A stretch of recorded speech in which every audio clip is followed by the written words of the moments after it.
Well, it's finally here. It's here? February has been quite the month for gaming, as we've seen back-to-back games released that so far have been... Okay. It's also been a miracle that none of these games have been straight up off or unplayable, seeing that it's been a trend to send out games that are, let's just say, not up to par. With Elden Ring, however, being the last release in February, all eyes have been on this juicy piece of ass, asking for our donations like a gritty Twitch e-girl as we try to prove that we are in fact devoted to them, for now and forever. I simply just crossed my fingies and counted the days until its arrival, depriving myself of all food and water until I became the living embodiment of the Krusty Doomer meme. Well, that wait is finally over, gamer, because the moment is here. Get your gamer fuel, neglect all responsibilities until becoming a husk of your former self, because Elden Ring has dropped. And with my PP moyen zur, I am ready to dive into the game that is Elden Ring. Will Elden Ring live up to its hype?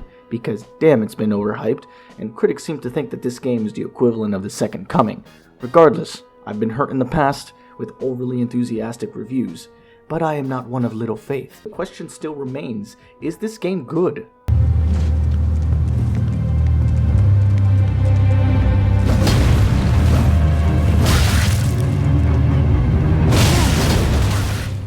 Let's go.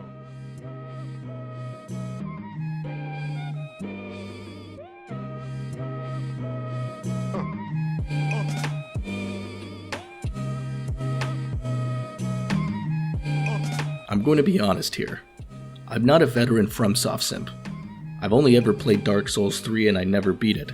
So while I'm not a resident expert Souls player, I am gamer, so I will be reviewing this game from a fresh perspective. Which is what I think FromSoft intended for Elden Ring. Heck, they even promoted the game as an experience that is easier to digest than their previous titles.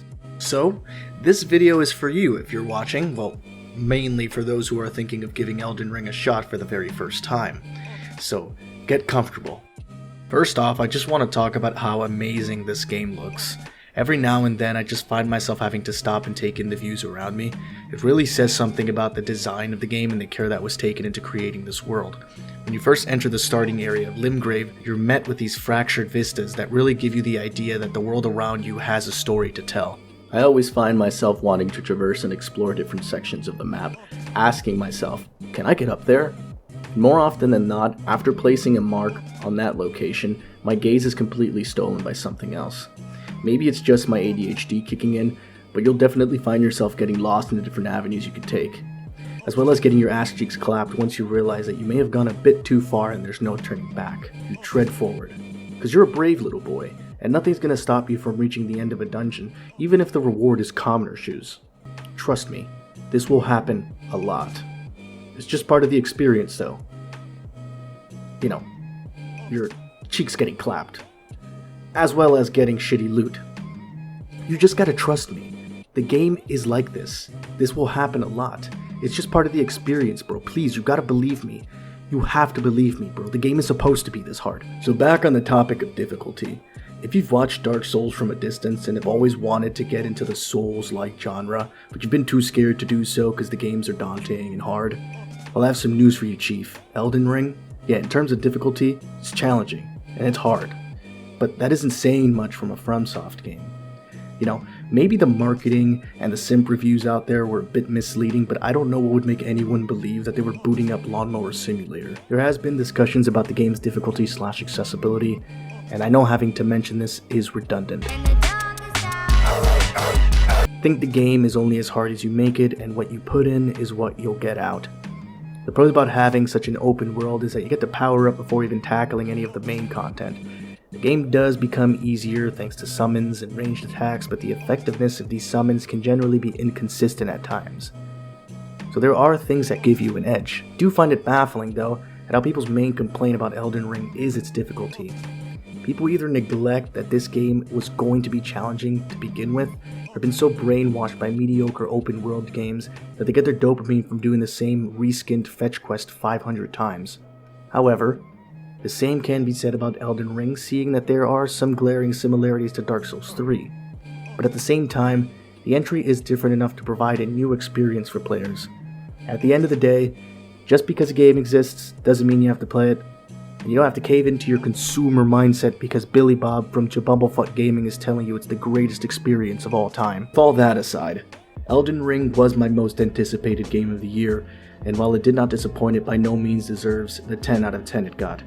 I think the game is great, it's fun, it provides a challenge, and the lack of direction the game points you in is a great way to promote exploration. It's open world done fantastisch. While exploring, I did end up making my way to that fort or that castle, and I did get my ass handed to me several times, but I kept coming back with the now knowledge of my previously failed encounters. I do have to say that there is something satisfying about finally beating that one boss or clearing that one dungeon after getting utterly obliterated. And while all the footage I've been showing is of me getting wrecked, there have been victories. I swear. I would say that it's a mix of stubbornness and determination to want to succeed despite all the odds being against you. In terms of exploration, well, I found it to be one of the things that I enjoyed the most, and it's really what I look forward to the most in any open world game besides the story and character development. It was also a bit frustrating. I would make my way through a location and defeat a boss to be rewarded with a weapon that had far worse scaling than my starting off weapon. The loot being piss poor and horrendous in this game is beyond frustrating, but it isn't enough of a reason to damper on the experience. Because there are enough resources available, you can level up your armaments that you currently have early on in the game, which is why taking your time to explore and scope out an area can be beneficial in the long run. I'm glad I decided to go that route. I just hope it doesn't get dull late game. Foreshadowing. So, there you have it. While I was editing, I thought to myself, I should get somebody else's opinion on this, from someone I trust. Not only that, but I just wanted to hear someone else's voice that isn't mine. It's been weeks and all I've been hearing is me trying not to be a bumbling mess as I read through my script. So, I got a buddy of mine who is a major simp for FromSoft, someone who is extremely knowledgeable on the Souls-like genre of games. And like the real Kumar that I am, I called his ass on Discord because why meet in public? That's overrated. Also, we, reside in different countries, so we don't really have much of a choice there. I got him on to talk about his thoughts on the game as someone who has invested blood, sweat, and tears in his endeavor to become the Elden Lord. And as luck would have it, he beat the game already. So, I want to preface this by saying that our conversation ended up boiling down to a lore discussion, and I don't want to spoil anything for you babies. I only included the parts that would help you decide if the game is for you or not. I called Happy Hole's Ass Farm. That's my buddy's name, by the way. To give his 2 cents on Elden Ring, he arose to the occasion and awoke from his slumber, and this is what he had to say. Go ahead. People who enjoy The Witcher and Skyrim are going to enjoy Elden Ring for much of the same reasons. If they dislike Elden Ring, it's probably because it deviates from those games in significant ways. So the similarities are a very good thing to lean into. Namely, of course, the open world. But even that, like I said before, the open world starts to really... It gets really dull towards the end of the game, mainly because they don't lean into that aspect of the game that much towards the end. I mean, Limgrave has so much content packed into it that you start thinking, whoa, did FromSoft actually make the entire game this dense? And they didn't. That's something that I think is really important to point out, is that they did not make the entire game as dense with content as Limgrave. As you get on later in the game, like this is common in FromSoft games, all the really, really cool stuff is at the end of the game. Limgrave is extremely dense with content and you get a lot of really useful stuff, at least for the early game, but eventually all that stuff becomes obsolete. And when it comes to weapons you want to use, specific build you want to go for, you're going to have to explore the rest of the starting areas, namely Liurnia and Caelid, to really find a build you want to go with. I was fortunate in that I was able to finish my entire build, not entire build, but finish my equipment and get my armor and my weapons that I wanted by the end of Stormvale. But you have to grind for some of that stuff, as it were.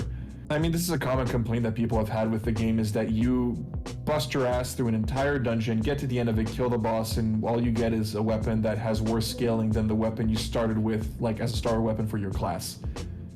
You need to want to give this game a bad rating to give it one, because if you go into it more neutral, you're probably still going to give it a good rating, even if it's not exactly your cup of tea. Like, I think anyone could understand that this game is really high quality.